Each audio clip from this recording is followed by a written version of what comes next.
En voyant le sang couler, le patient lui-même est devenu agresseur. C'était le chaos total. Le service est devenu une arène. On s'en sortait par des fractures malheureusement et un torse chez le médecin et les infirmiers, un dégât matériel qui était très lourd. Ces scénarios ne sont pas une fiction, mais pratiquement un pain quotidien de chaque jeune urgentiste dans son service, ce qui illustre vraiment un paradoxe impressionnant. Donc, comment peut-on évaluer le travail de l'urgentiste? La mission d'urgence est souvent réduite au paradigme urgence, avec un sens et un rôle simple, guérir tout de suite. Cette réflexion qui nécessite trois approches, une approche clinique, sociologique, administrative, qu'on peut le classer dans trois axes, les points positifs, les points négatifs et les propositions pour l'avenir. Donc je vais commencer tout d'abord par les points négatifs. Qui dit travail aux urgences dit un stress énorme et permanent. C'est dû à la contrainte du temps et la crainte du résultat. Ce stress s'accompagne souvent d'un effort physique et mental qui est énorme, qui est dû généralement au nombre de consultants qui ne cesse d'augmenter à cause des fausses urgences, des patients adressés de la consultation externe. D'autre part, qui est dû à une mauvaise gestion des médecins de la première ligne, au niveau des dispensaires, des hôpitaux périphériques, soit par manque de moyens, soit par manque de disponibilité. Donc cet encombrement au niveau des services, ça engendre vraiment des situations extrêmes de violence physique et morale, qui est favorisée par une anarchie. Cette anarchie qui peut se voir sur le plan architecture des services, comportement des citoyens et les obstacles administratifs. Donc le service d'urgence, c'est le pivot central dans l'hôpital, qui est en relation directe avec les autres services. C'est une relation qui est parfois, qui est estimée avec une sous-estimation au niveau des compétences des jeunes médecins et même au niveau de la charge du travail. Et cette coopération entre les services qui reste tributaire des personnes et des préjugés le plus souvent. Donc pour être un peu plus optimiste, on va passer vers les points positifs. Donc tout le monde est d'accord que la médecine d'urgence est un véritable exercice de la médecine. C'est la mère de toutes les spécialités. Ça englobe le volet préhospitalier assuré par les SAMU, comme les accidents de la route, la prise en charge à domicile, et le volet intra-hospitalier bien sûr. Cet exercice de la médecine, ça génère vraiment un sentiment d'autosatisfaction dans le fait de sauver un patient et surtout dans la manière, qui est agir rapidement et d'une façon efficace. Cet exercice, c'est le fruit d'un auto-apprentissage avec un encadrement académique pour mieux faire à des situations les plus imprévisibles. Vu que notre spécialité est ouverte aux autres disciplines, citant les urgences cardiologiques, les urgences neurologiques, les urgences infectieuses, etc. C'est pour cela que la médecine d'urgence est vraiment une source riche pour faire des études scientifiques et de la recherche. J'ai remarqué aussi que pendant les quelques années que j'ai travaillé, on est en train de suivre de plus en plus les recommandations des sociétés savantes de nos pratiques, ce qu'on appelle l'evidence-based medicine. Et enfin, tout le monde sait que malgré l'effort colossal au niveau des services d'urgence, le travail est souvent collaboratif, fédérateur, dans une ambiance familiale au sein de l'équipe, entre les médecins et les paramédicaux. Donc, vu les différents points positifs et négatifs, il y a quelques propositions à suggérer pour un avenir meilleur. Tout d'abord, il faut une meilleure organisation au niveau des services d'urgence, c'est-à-dire trouver un système conventionnel pour tous les services, citant le cas du box de triage, un score clinique qui permet de bien trier les patients, l'unité de chest pain par exemple, et cela doit passer par une réflexion sur la structure du service d'urgence, sur le plan agencement des lieux et signalisation pour un flux logique des patients et leurs accompagnateurs. Il est nécessaire aussi de promouvoir la médecine de la première ligne pour pouvoir gérer un peu et créer un équilibre du flux des patients consultants. Et cela, ça passe par une formation continue, des mises à jour dans les conduites et pourquoi pas concevoir des staffs communs avec les autres spécialités. Il ne faut pas oublier que la relation médecin-patient est réciproque, donc il faut opérer à des campagnes de sensibilisation pour passer des messages aux citoyens. Et enfin, c'est nécessaire de réfléchir sur un avenir qui est un peu flou concernant le cursus professionnel, surtout la place de la médecine d'urgence dans le secteur privé, les zones d'intérieur, trouver des solutions pour assurer un matériel adéquat et les moyens et combler le manque de moyens énorme dans certaines régions. Certes, la médecine d'urgence est en train d'évoluer, de s'imposer durant ces dernières années. Une nouvelle génération d'urgentistes sont conscientes de la charge et la qualité de leur exercice malgré plusieurs difficultés. Une stratégie à l'échelle nationale est nécessaire pour continuer dans le bon sens et faire briller notre spécialité encore plus. Je vous remercie. Merci beaucoup Ali pour ta présentation très claire qui a mis vraiment le point sur un problème que nous vivons tous ensemble dans les départements d'urgence, entre autres l'agression. Et on a bien compris le vécu d'un jeune urgentiste que vous êtes dans un tel service. Donc j'ouvre le bac pour la discussion. S'il y a des questions dans la salle. Alors, j'ai un modérateur. Alors, oui, Ahmad. Oui, Ahmad, vas-y. Alors, c'est Ammar de la communauté marocaine. J'ai juste une petite question concernant parmi les points positifs que vous avez mentionnés. C'est que la médecine d'urgence, c'est une spécialité qui est ouverte aux autres spécialités. Mais ça peut être une source de problème lorsque vous avez des patients, tu le stabilises, il nécessite par exemple un avis d'un autre spécialiste, qu'il ne va pas venir d'ordre. Ça peut être un point négatif. Oui, bien sûr. C'est une spécialité qui est ouverte du point de vue exercice, du point de vue médical, mais ça sera aussi un inconvénient par rapport à l'hospitalisation et l'aval, surtout au niveau de la prise en charge des patients. C'est vrai que nous avons beaucoup de problèmes pour hospitaliser les patients, pour les diriger vers les autres services, mais quand même, c'est une spécialité qui est ouverte, qui est riche et qui est, comme j'ai dit, une source très importante pour faire des études, soit en collaboration avec les autres services, soit dans le service de médecine d'urgence, tout simplement. Ali, au staff, par exemple, il y a des médecins qui me disent on a été agressé et tout. Vous savez, la première question que je leur pose, est-ce qu'on a bien communiqué à cette famille? Crois-moi, il n'y a aucune famille qui vient aux urgences juste pour vouloir se disputer. Souvent, l'origine des problèmes, c'est de la mauvaise communication. Peut-être de bonne intention, mais souvent, quand on explique mal à la famille, ils commencent à être agités, à agresser les médecins. Ma question, est-ce que dans votre cursus, est-ce qu'il y a des modules c'est-à-dire d'apprendre à communiquer avec les familles? Voilà. Avoir communiqué avec les parents et les patients, ça prend de jour en jour. D'accord. Il n'y a pas vraiment... Au-delà sur le tas, est-ce qu'il y a des modules précis pour apprendre à communiquer avec la famille? Sur le plan pratique, oui. Non, malheureusement non. On n'a pas vraiment une formation, que ce soit sociologique ou psychologique, pour pouvoir gérer le stress des familles. Mais on est en train de penser à des situations pour assurer un temps fixe ou bien un endroit fixe pour avoir un lien direct avec les parents et leur passer une information adéquate pour éviter ensuite la violence qui peut générer ou bien l'agressivité. Oui. Je m'excuse, oui, mais juste en réplique à votre proposition au fait pour la formation concernant la communication avec la famille, ce n'est pas toujours suffisant. Il ne faut pas toujours rendre la faute aux médecins. Nous sommes des techniciens. On va essayer de communiquer du mieux que l'on peut. Mais il faut réellement des lois répressives et ce qu'il faut pour arrêter ces agressions. Nous culpabiliser encore plus, on se sent déjà coupable de ne pas avoir pu évacuer ce patient-là précisément ou bien de ne pas avoir pu faire ce qu'il faut par manque de moyens ou autre chose. Si on nous culpabilise encore une fois pour ce qu'on a subi à travers les familles. Avec un patient, tu peux avoir jusqu'à 50, 100, 150 personnes. On ne peut pas communiquer avec 150 personnes. C'est impossible. C'est clair. Mehdi ? Ali, tu as repris le travail rapidement. Bon, j'ai repris le travail après 3 semaines. Mais est-ce que tu avais envie de reprendre le travail? Bien sûr, bien sûr. C'est bien sûr. Mais est-ce que tu t'es posé des questions donc, la nuit? Qu'est-ce qu'il y avait pour que, est-ce qu'il y avait des... Il ne faut pas dire c'est qui. Il faut dire c'est quoi. C'est quoi le problème? Est-ce que les urgences étaient encombrées? Je ne sais pas. Est-ce qu'il y avait un manque de personnel? Est-ce qu'il y avait un manque de gens qui gardaient les urgences?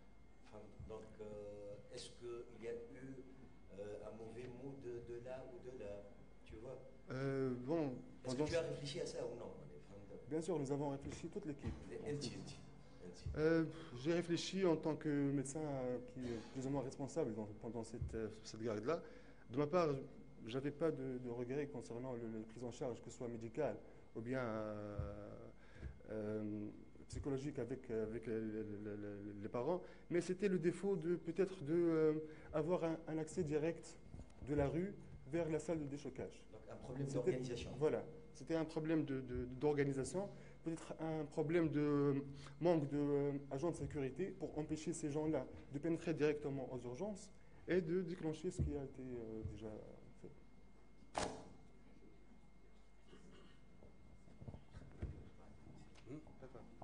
Merci Ali. Donc juste une remarque, donc je vous remercie pour cet exposé. Vis-à-vis de l'organisation, donc l'organisation, c'est un bon outil, mais ça intéresse les structures d'urgence, mais également les structures d'aval, mais aussi bien les structures d'amont, essentiellement les SMUR.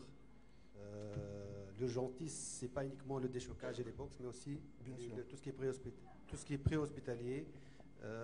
Les gens du préhospitalier sont aussi concernés pour les agressions. Je reviens pour l'organisation. Donc l'organisation, elle doit intéresser les différents secteurs. Selon les recommandations, ça c'est certes européennes, mais il faut les adapter à nos structures. Exactement. Lorsque j'ai dit ça à nos structures, le premier à l'entrée de l'hôpital, actuellement ce qu'on recommande, ce n'est pas un bureau de secrétariat, c'est un bureau de sécurité. Sécurité, voilà, en premier lieu. Donc je pose la question, est-ce que les structures d'urgence, comme tout ce qui est sécurité, suffisante ou pas? Et le deuxième élément, est-ce qu'il y a des psychologues ou pas? Les psychologues, ça existe dans nos services, que ce soit à Sahloul ou à Monassir ou bien à Farhat Hachid. Aussi, il y a un poste fixe d'agent de sécurité qui est juste à côté de la porte de l'urgence. Il est actuellement renforcé par deux autres agents, surtout pendant la garde, qui est susceptible d'avoir des incidents plus que pendant le jour. Et on est en train de discuter les différents moyens pour assurer un bureau, généralement pour assurer un bureau pour accueillir les accompagnateurs, les diriger, que ce soit pour l'inscription ou bien pour avoir des informations pour les patients qui sont hospitalisés en dedans. Voilà. Pardon. On va enchaîner avec un deuxième exposé par rapport au vécu du jeune urgentiste au quotidien. Et c'est le tour de Maki ولا بن عايشة إيمان مكي تفضل.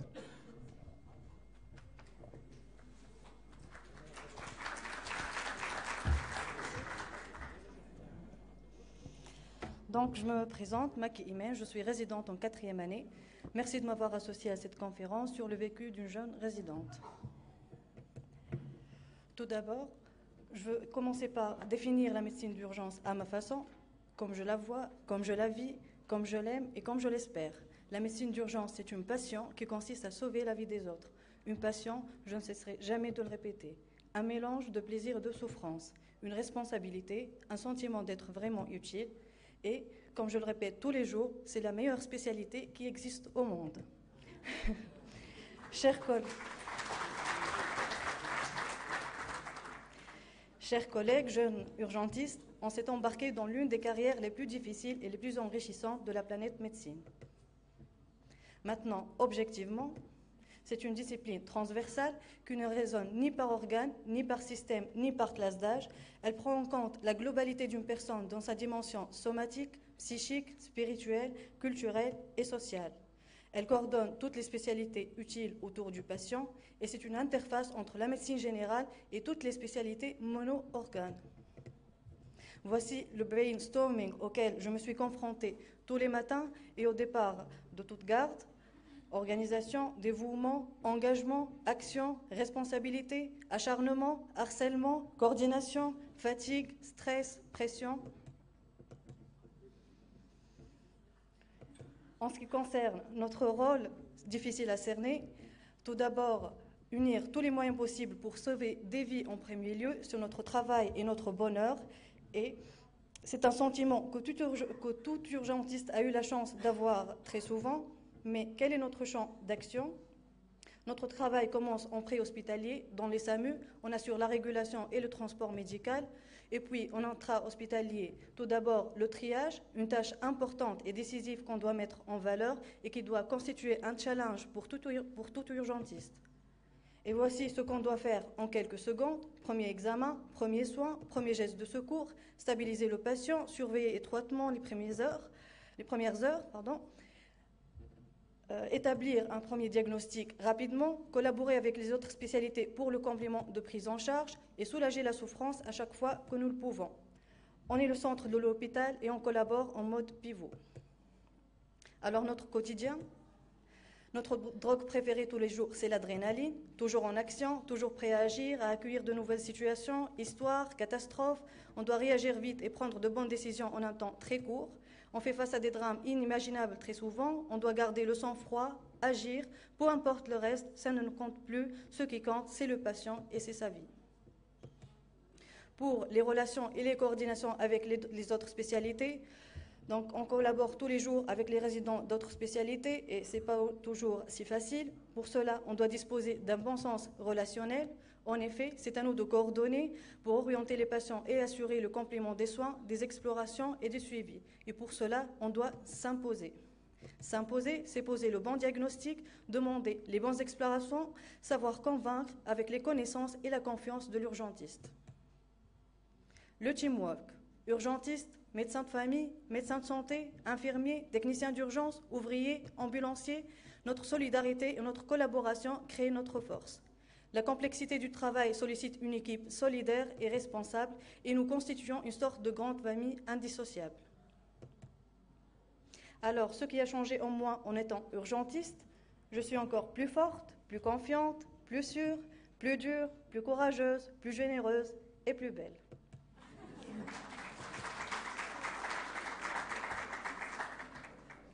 Les points négatifs, frustration, déception, colère, ils font partie intégrante de notre métier. Ce sont des réponses normales dans ce système à ressources limitées, essayant de faire face à une demande croissante et parfois écrasante. Sentir ces émotions signifie qu'on se soucie des malades et des conditions de leur prise en charge, et il faut apprendre à canaliser cet affect et à l'exprimer avec calme. Et Dieu sait combien de fois on a pleuré suite à la perte d'un patient et on a failli se perdre nous aussi. Certains peuvent imaginer, écouter, sympathiser, mais ils ne font pas ce que nous faisons si bien. Ce qu'on subit tous les jours, premier problème, énorme problème, la sécurité. Donc on est livré à nous-mêmes pendant les gardes, une sécurité absente, on subit la violence verbale, la violence physique. Ali Aouzi tout à l'heure, donc il pouvait mieux parler de la violence, ce qu'il a subi il y a quelques mois est injustifiable.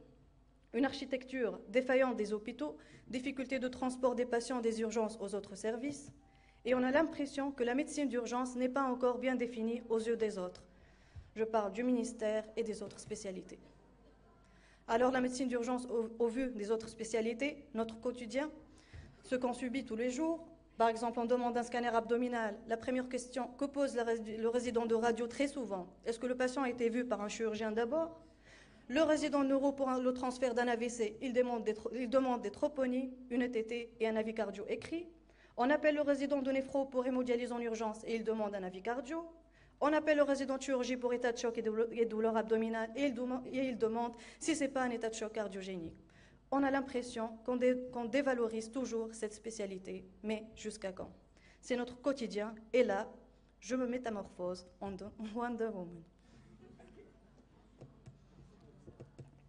Le plus compliqué aussi, c'est gérer l'impatience des familles ou même des patients tant qu'ils n'auront pas compris qu'aux urgences, on n'est pas pris en charge dans l'ordre d'arrivée, mais dans l'ordre de gravité, il y aura toujours des râleurs. Les patients eux-mêmes n'ont pas d'éducation à la santé, ils ne connaissent pas bien le système de soins et ne savent pas quelle est la vocation initiale des urgences. En conclusion, nous exerçons selon Hippocrate l'art le plus noble, mais je dirais la spécialité la plus noble, toujours optimiste malgré tout. Pour notre collège, on en a vraiment besoin actuellement. Pour terminer,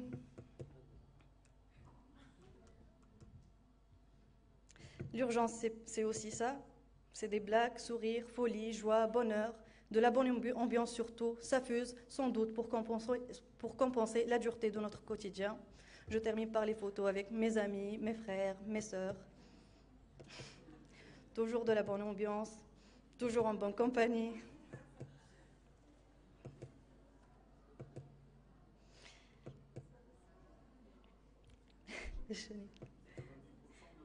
Les belles urgentistes de Montgislim, Dr Bouhaja. On s'endort, premier jour de Ramadan. 3 heures du matin, on achemine l'APL à 3 heures du matin. Une résidente qui fait un malaise suite à la pose d'un cathé. La visite au lit du patient. Les formations. Première sortie SMUR. Premier cathé jugulaire. Que de beaux souvenirs. La journée de la femme. De garde. Les congrès internationaux. Check-up. Et je termine par, je dirais, les soldats de l'ombre. Merci.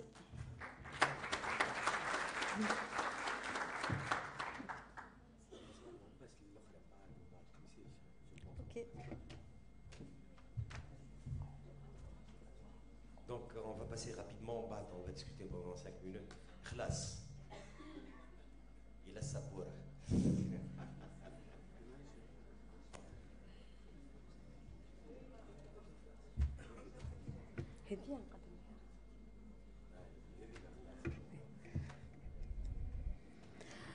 Je me présente, je suis Ikhlas Benaïcha, résidente en médecine d'urgence en 3e année, affectée actuellement aux urgences Mahdia. Donc je vous parle aujourd'hui du vécu du jeune urgentiste au quotidien, des choix, des défis, des actions.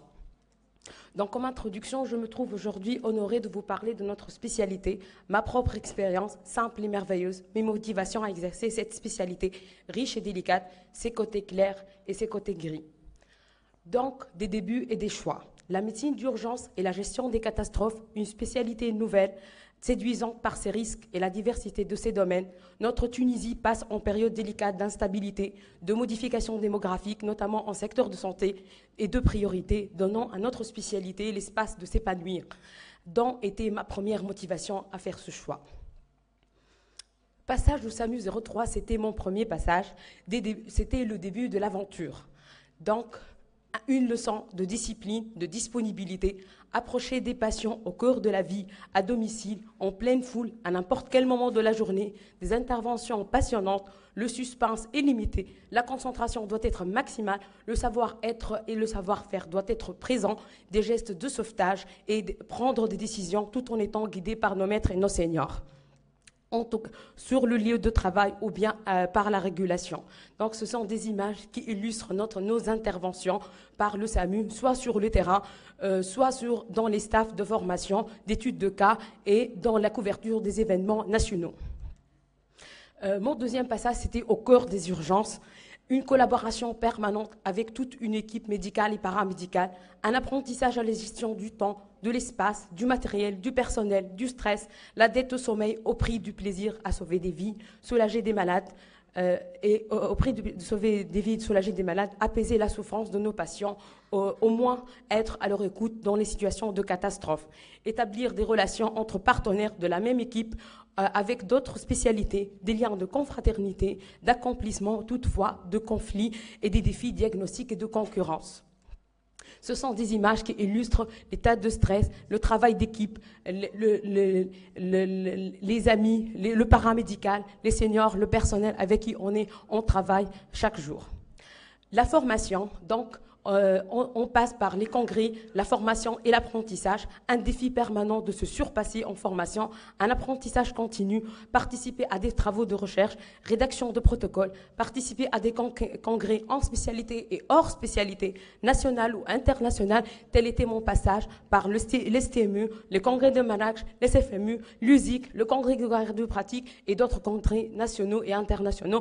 On prépare des conférences, on prépare des abstracts, des posters et on rencontre des gens qui sont intéressés par la spécialité, qui nous ouvrent des portes de discussion, des tables rondes et on est invité à participer à des ateliers d'apprentissage et de formation. Donc, participer activement à des sessions de formation en réanimation adulte et pédiatrique approuvées sur le plan national et international, tels que les diplômes de l'ALS, le PLS, le TC, et même arriver au stade de monitorage par le diplôme du GIC. Acquérir des compétences techniques et non techniques, telles que notre formation diplômante en échographie qu'on a célébrée aujourd'hui à sa première session, ainsi de participer à des sessions de simulation telles que les SEMCAP. Donc, ce sont des images qui illustrent les participations à des formations dans le cadre du SAMU ou en dehors du SAMU, et qui valorise le travail d'équipe au sein des urgences. Donc, comme conclusion, on ne peut en aucun cas nier l'importance de la médecine d'urgence dans la prise en charge des patients en Tunisie avec ses pas actuels vers l'épanouissement. Mais on ne peut pas nier les difficultés auxquelles on est confronté aujourd'hui à gérer, vu les conditions de travail en termes de structure, gestion de personnel, de matériel, et les soucis d'apprentissage, des skills techniques et non techniques pour un jeune résident. Le travail d'équipe et la persévérance en nos croyances restent en notre garantie pour conquérir nos défis. Merci.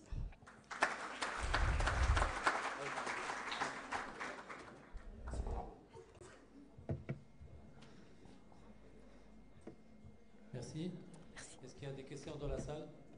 Je crois que c'est un sujet qui devrait être... il y a beaucoup de jeunes dans la salle, il devrait être plus... Voilà, exactement.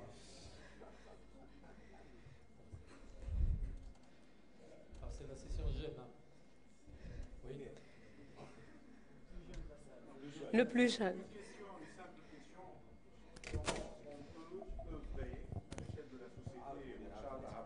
Au niveau, comment on peut œuvrer à l'échelle de la société d'abord, voilà. Et surtout actuellement, puisqu'il y a le collège, l'élection du collège a été faite, à valoriser l'action de ces jeunes internes par rapport au travail, ce qu'ils font à l'intérieur de l'hôpital, comparé aux autres spécialités. Parce que vraiment, le travail est complètement différent entre une garde au service porte et une garde. Nous, sur le plan, moi, la question est quelles sont les choses qu'on peut faire, voilà, qu'on peut demander pour valoriser ce travail-là, pour ces jeunes, particulièrement pour ces jeunes. Oui, il m'a dit, valoriser le travail des jeunes. Donc, je vais juste te donner mon avis. Hein. Exactement. Donc, je pense que déjà, tu as vu qu'ils sont fiers. Déjà, les trois communications, ils sont fiers de ce qu'ils font. Et je pense que la tâche d'huile commence à donner ses fruits. Là, on le voit qu'on ne dépend pas beaucoup des autres spécialités. Donc, le stade de compétences qu'on a, c'est-à-dire qu'il y a une compétence, on va dire, technique et non technique. Donc, c'est bon. Comparé aux autres spécialités. Déjà, la satisfaction personnelle, je pense qu'elle est là. Mais sur le plan pécuniaire, on va dire. La garde, c'est une garde qui est considérée comme garde médecine. C'est un problème. Donc, c'est un problème qu'on doit soulever au niveau du collège, au niveau même de notre société. Donc, je pense à travers la grève qu'ils ont fait, on a bien démontré que l'hôpital, donc la base de l'hôpital, c'est les résidents, donc, et les internes. C'est un très grand problème. Normalement, il devrait y avoir des praticiens dans l'hôpital. Ce sont des apprenants. On doit arrêter d'avoir 25 et 26 résidents par service, donc, parce qu'ils ont besoin de nous pour qu'ils soient formés. Donc, avoir un nombre de résidents en fonction des seniors qui existent dans le service, en fonction avec des objectifs bien clairs, de passage dans un service bien déterminé. Donc, et arrêter de dire que avoir 25 résidents pour que ça marche. De changer de vision. Donc, si on arrive à ce point, donc je t'assure que la spécialité est attirante. Donc, je t'assure que le niveau de compétence, donc c'est mon avis. Je ne sais pas si